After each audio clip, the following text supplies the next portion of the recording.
The Town Council meets this Thursday night at 7 o'clock in the Town Hall hearing room. It's been a while, but back with us again to give us a preview of what is a very full agenda is our Assistant Town Manager, Tom Lynch. Good morning, Tom. Good morning, Nick.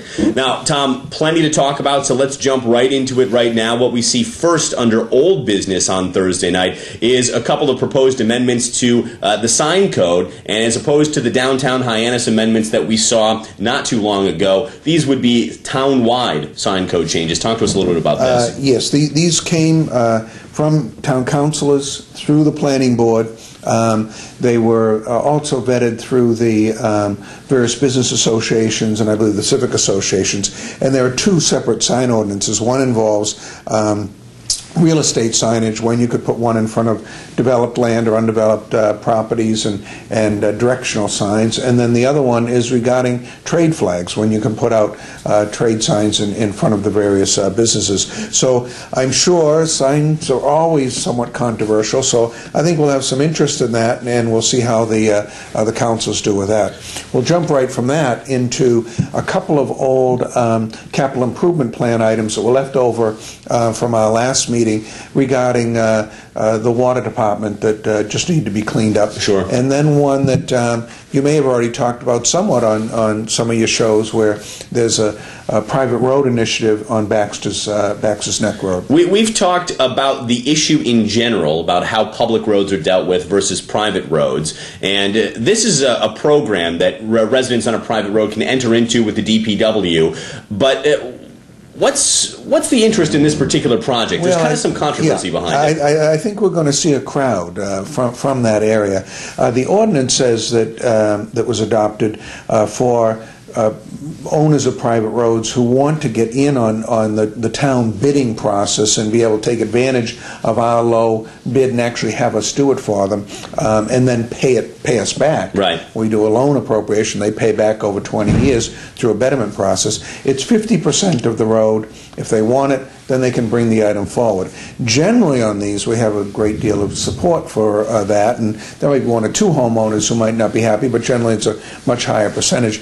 This one seems to be split, and we've been getting, the councils alluded to the fact that they've been getting a lot of emails on it, pro and con.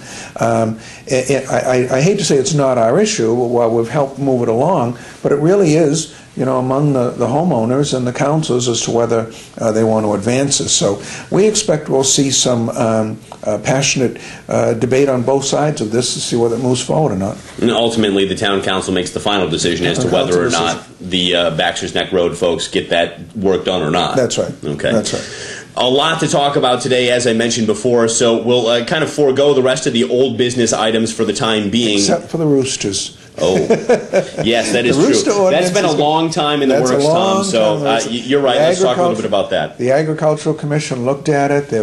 What's happened is people who are trying to, do some home gardening and have small animals and stuff, produce eggs and whatever, they've been pushing into neighborhoods, and some have roosters and some don't, but the ones that do, it's been causing some difficulties. So the Agricultural Commission looked very carefully and long at this. I expect again we'll also see people on this to try to control the number of roosters you can have when they're penned up, things of that nature. So there's always a little smile when we say this, but it is one of those quality of life issues where if you're trying to sleep at 4:30 and that rooster is deciding it's time to get up, maybe we need some regulation. So we'll see how the debate is on that. I'm only smiling about it because I personally haven't had to deal with it yet. But I would imagine if you're one of those people who have, you're doing less smiling and more being annoyed. I think you're right. Yeah. But from there, we move into the budget. Right, exactly. That kind of is the star of the show to a certain extent at this Thursday's Town Council meeting. This is the FY 2012 operating budget book with every line item contained therein. Yep.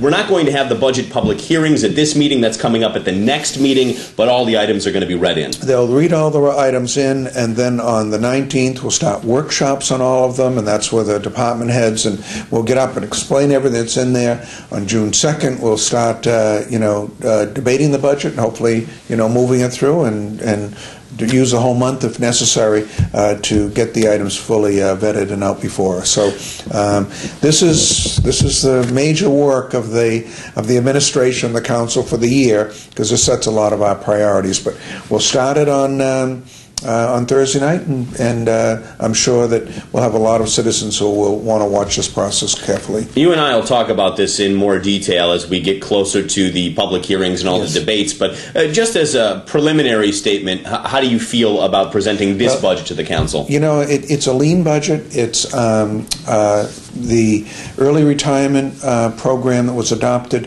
helped us to make it a balanced budget. We're not laying off folks. There are people, as I say, who opted for early retirement that it has helped here. And we've been very careful with all of our departments to make sure there's no extras in there, but we think it's a pretty good budget at this point in time. Moving into new business now, Tom. One of the main features that we're going to see is the redistricting, re-precincting map, if you will. Of course, the 2010 U.S. Census told us statistics about our population that are going to force us to readjust the way that the precinct lines are drawn, because you can only have so many people in a certain precinct as per regulations. And so the town council is going to be looking at this and maybe approving redrawn lines. You know, the Linda Hutchinrider, town clerk, has done a wonderful job working with the Secretary of State. They've produced a variety of different maps. The subcommittee through the town council has looked at it very carefully.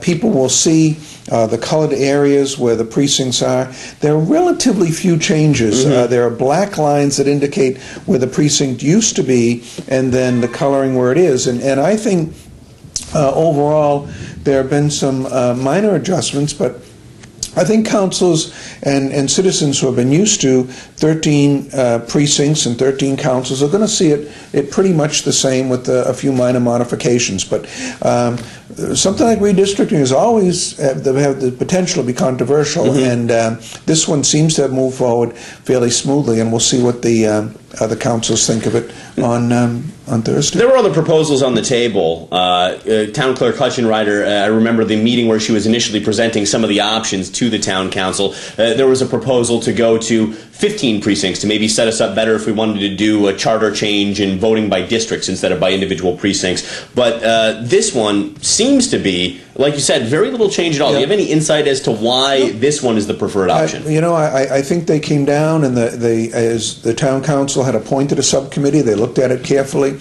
and I think they thought perhaps at this time the fewer changes the better. People are used to the size of 13, so again, this seemed to move forward fairly smoothly. Okay, so we'll see what the town council has to say about that. And very lastly, Tom, this one is off the agenda, but still appears on it. It's not an official item, but there will be some level of discussion. It will be addressed. Councillor Jim Crocker's open meeting law complaints. I believe he's filed 3 of them so far. This is going to be talked about to some extent. I'm not sure how much will appear in public session, how much will be in executive session, but what can you tell us? Well, I know that John Davis will be here, who's an expert on the open meeting law and has been hired to look over the minutes and things of that nature to and to advise the town and the council on proceeding forward with these before the Attorney General's office, if they get that far to them with the complaints. And so the town council president at the press conference a couple days ago mentioned that we may go into executive session because some items aren't finished. They're also still working on the minutes to release the minutes of the past meetings. So I think they'll just try to go through what each of the items are that they can discuss in public, discuss that, or go into executive session and try to resolve them there. But I think since we're getting ready to go into the budget, I think many of us would like to resolve as much of this as we can. But it is business; it's on the agenda, and will have to be dealt with. So councils will be sitting down to look at that. So, as we said, a very, very full town council agenda this Thursday. Of course, the meeting once again, 7 p.m. in the town hall hearing room. You can come and join us in person, or you can watch live here on Channel 18. Tom, thank you as always for the preview, and we'll leave you now with a look at this week's remaining meetings.